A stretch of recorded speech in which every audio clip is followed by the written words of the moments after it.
We thought you might like to know that there is an organization in central Indiana called the Starfish Initiative, which pairs young scholars starting in 8th grade with a mentor with the goal of helping them move on to a post-secondary education, be it the military, a trade, or college, a 4-year college and beyond.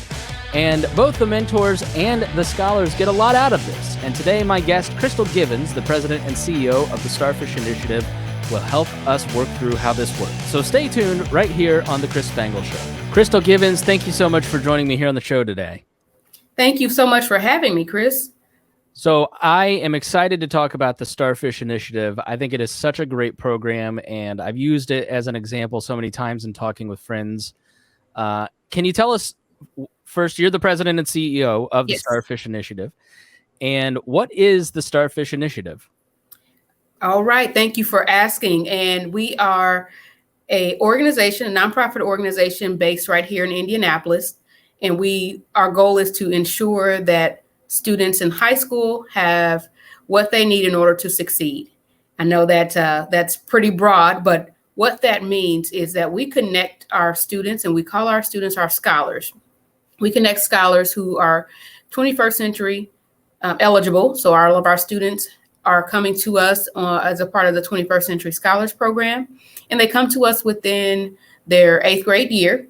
So once they complete that application and we know that they're going to be a 21st Century Scholar, we provide the opportunity or the option for them to come on board with Starfish Initiative. There's an application process, and we have, some requirements within there. But for the most part, we're accepting 8th grade students who have a strong desire to achieve, and they're highly motivated to achieve not only in their academic life, but in their personal lives as well. So we connect those students to a mentor starting in their freshman year. And once they come on board with Starfish Initiative, we involve them in our programming, make sure that they're engaged, and also making sure that we're checking in with them and provide other opportunities for them to see something different, like with theater or civic engagement activities, but also making sure that our students are connected to another caring adult who helps them along the way as a career coach or a college coach, for instance, just making sure that that adult or that mentor is coming alongside them to support them in their efforts to achieve their dreams and their goals. Can you explain what a 21st Century Scholar is? Sure. Yeah. Yes, the 21st Century Scholar Program is offered through the Indiana Commission for Higher Ed. So this is a statewide program for students who may have some financial eligibility. They have to be financially eligible to participate in this program. And it's assisting those students with college tuition, in-state tuition. So essentially, a student who qualifies for 21st Century Scholars, or who is a 21st Century Scholar, they won't have to pay tuition if they're attending at Indiana College. There's a little bit more layers in there, but that is the premise of the program, to increase college participation here in Indiana. And is it specifically targeting people who are economically disadvantaged? Yes, there's a financial need there. Yes. Okay. Mm-hmm. And what is the importance of college? Why is it so important to send those folks to college? Mm-hmm. And I say college in a general way, because that could also mean a certification program, because the 21st Century Scholar Program doesn't just pay for a student to attend a university, a 4-year institution. It could also go towards an associate's degree. It can also go towards programs that provide you with a certification. So it's not just the 4-year institution that we traditionally think of, but there are options, and it's allowing students to explore their options and not just focusing on a university aspect of going to college and going off and away from home. But that is included as well. Yeah, the last time that I interviewed your organization, I was struck. I guess I had just never thought about, my mom went to college, right? So when it was time for me to go to college, she had filled out an application. She knew how to do it. Like there was an awareness, and it just never struck me that there might be families out there who don't have somebody in their family or within their circle that need help understanding the path to college, the track to college. And oftentimes, like high schools or middle schools or whatever, they're a little overwhelmed. So that's one of the great things that your organization does, is really pairs mentors and scholars to prepare them and give them skills that they might not have had. Like, can you talk a little bit more about that?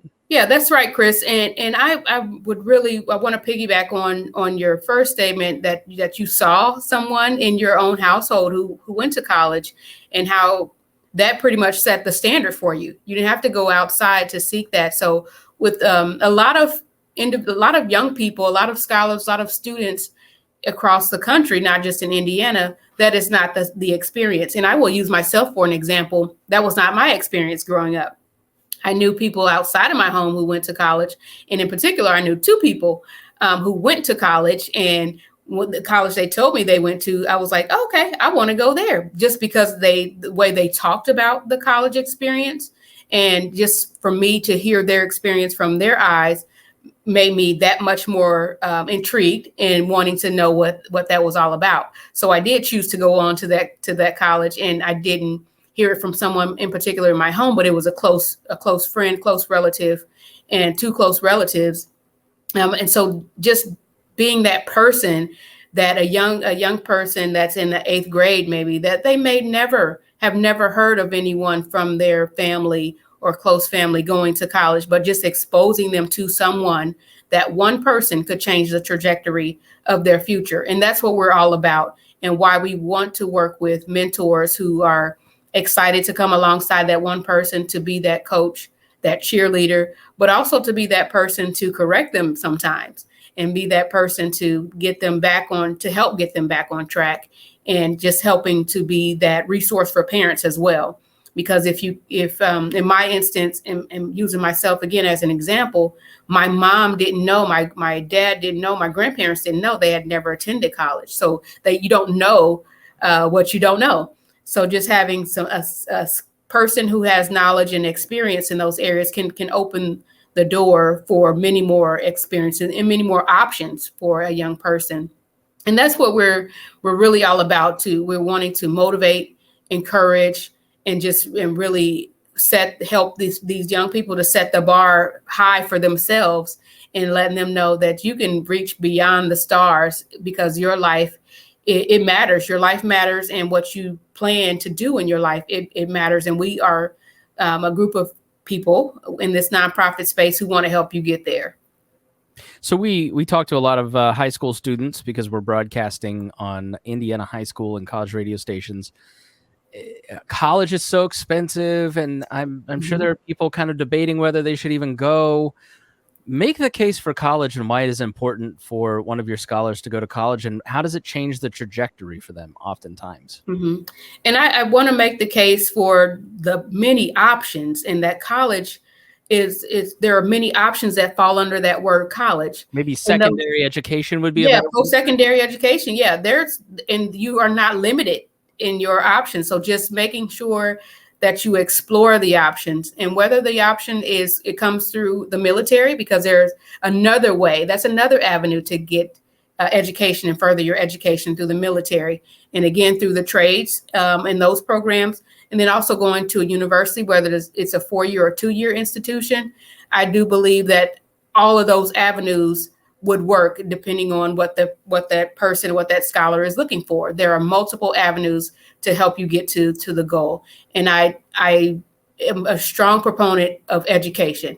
You have to have an education in order to change your life in this world.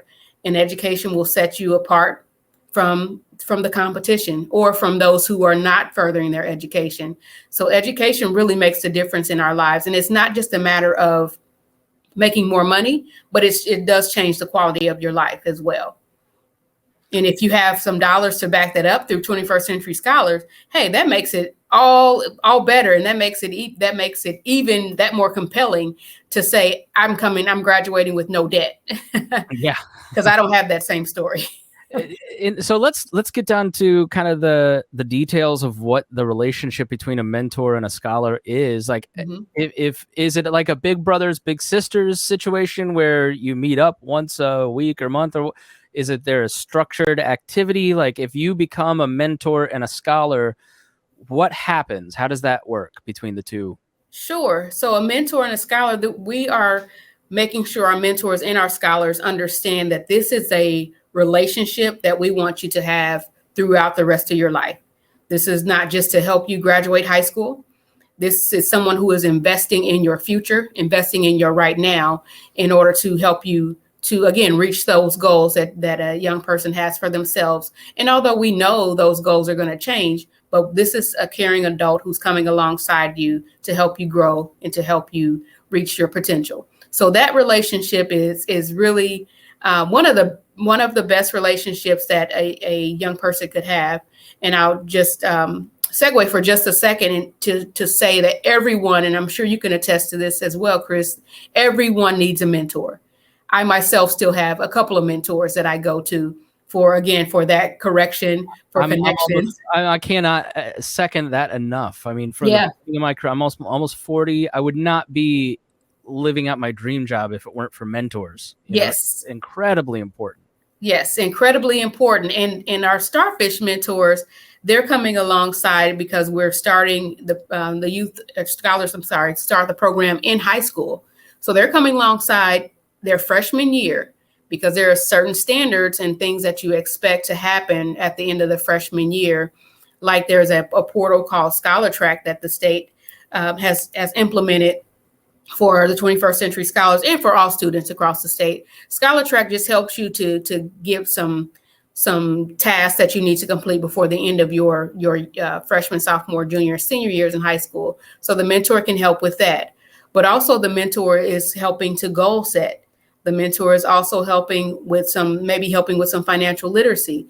The mentor is helping to identify possibly what do you want to study in college? What do you want to what do you see as the next step as you move into your sophomore year?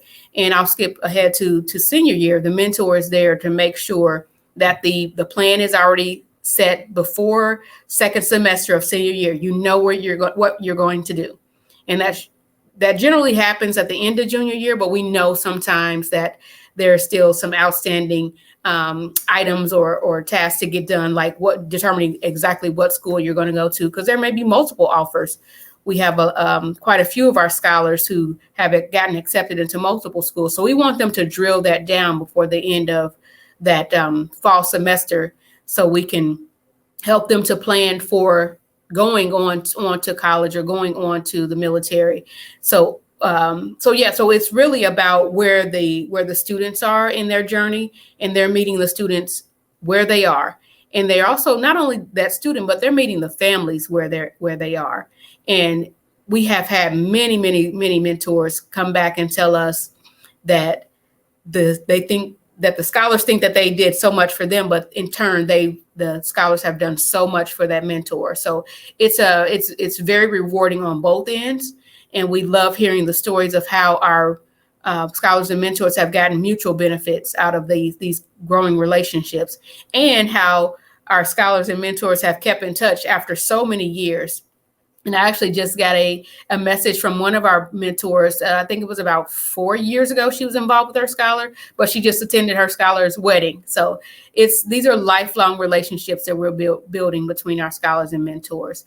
And for myself, I do have a scholar myself, and I can tell you that it's definitely helping me, not only as a professional, but helping me to stay on track and to be accountable to someone. It's just, I don't know, it is rewarding, definitely rewarding.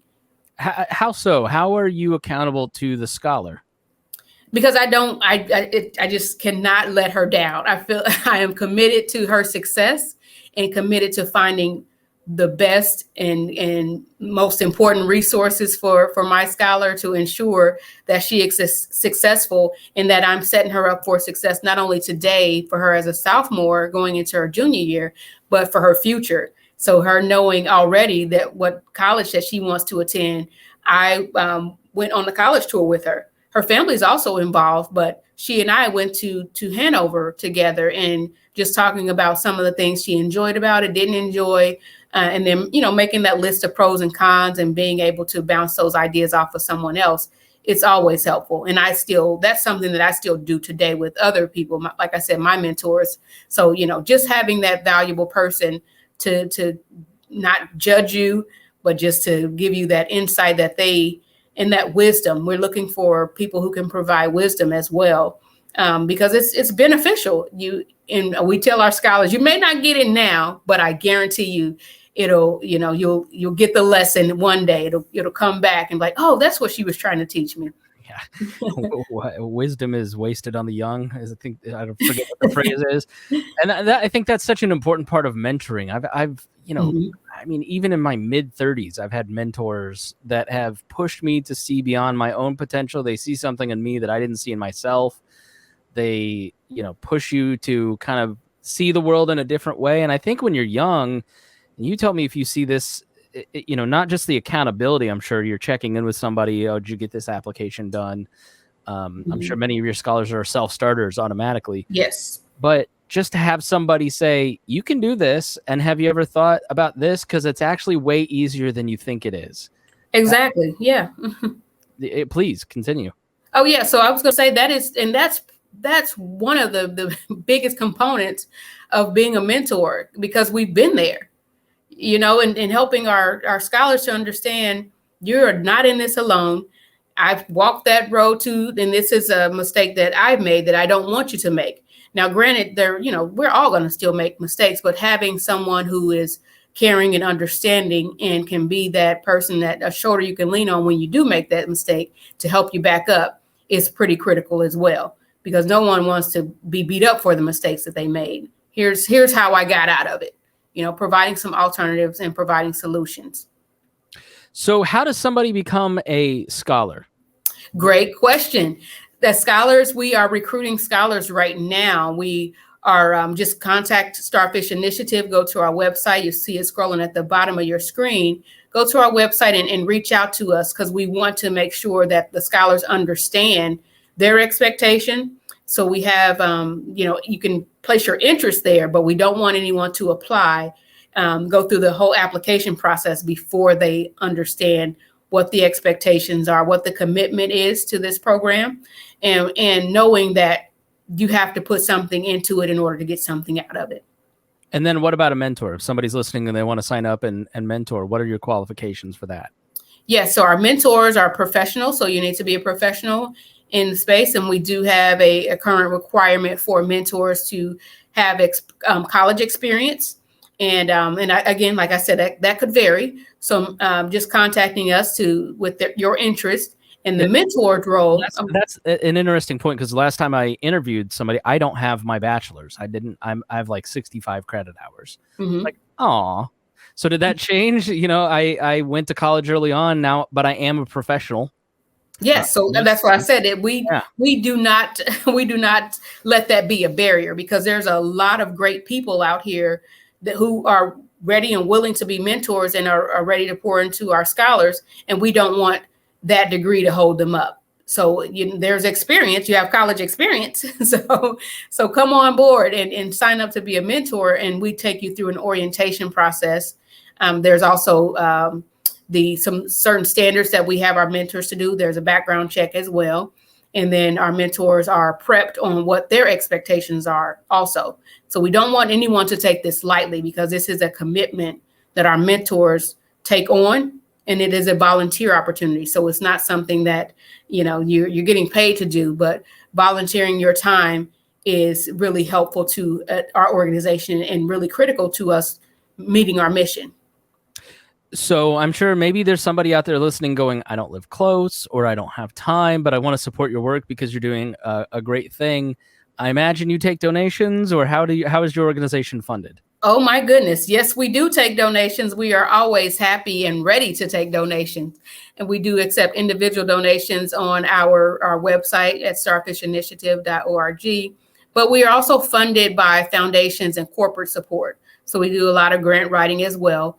But the individual support is really critical to our success. That's great. Well, how did you get involved? Why did you choose to come work for this organization? Before I wrap it up here. Yeah, so I got involved. I've always been in the education space, mostly around early childhood education. But then this opportunity was presented to me from one of my mentors, and she wanted me to expand and broaden my horizons and also challenge myself. So she presented the opportunity to me, and at first I turned it down, and then she came back and said, Crystal, you need to do this. So again, that correction part, and I came on board and just been excited and happy to move this organization forward. So again, I'm always excited to talk about education and how education can benefit and change your life. All right, last question. I ask this of everybody. What do you see on a daily basis that you wish everybody understood about your work? I wish everyone saw that it takes money to do this work. That is one of the biggest myths, I think, about nonprofit work, that you don't have any money. But as a matter of fact, we need money, and we need lots of money, just like a business, a for-profit business needs money to keep their operations going. So do we. And I just challenge individuals to get involved and volunteer their time, but also support with their financial contributions as well, because it helps so many people. And we recently graduated, we had around 80 students to graduating seniors from our program. And many of those students are going on to post-secondary opportunities. And we could not do this work without the support of funders, of support of individuals that are coming alongside us because they see the value in it, in changing someone's life through education and through programs like Starfish Initiative. Crystal Givens, President and CEO, starfishinitiative.org. You can find that in the show notes if you'd like to go and volunteer, if you'd like to become a scholar, if you'd like to donate some time and money, that'd be great. Thank you so much for joining me. It was really a pleasure to talk to you. I appreciate the time, Chris, and thank you. Thank you so much for listening, and we will see you again soon. All right, great. I'm going to leave it rolling just because I'm going to do an intro right after this, but I really appreciate it. Thank you so much. This will be out on podcast fairly soon, but it won't air over the air for a few months just because we're giving them a bunch to air over radio stations, like kind of, pick and choose your what you're going to air when. So, all right. But I'll make sure to send it to you once it's up and it's on indianapodcast.com. Okay. All right. I appreciate your time and the invitation. Yeah. Anytime you have something else, please come back. I'd love to talk to you, maybe 6-12 months from now. Okay. That'd be good.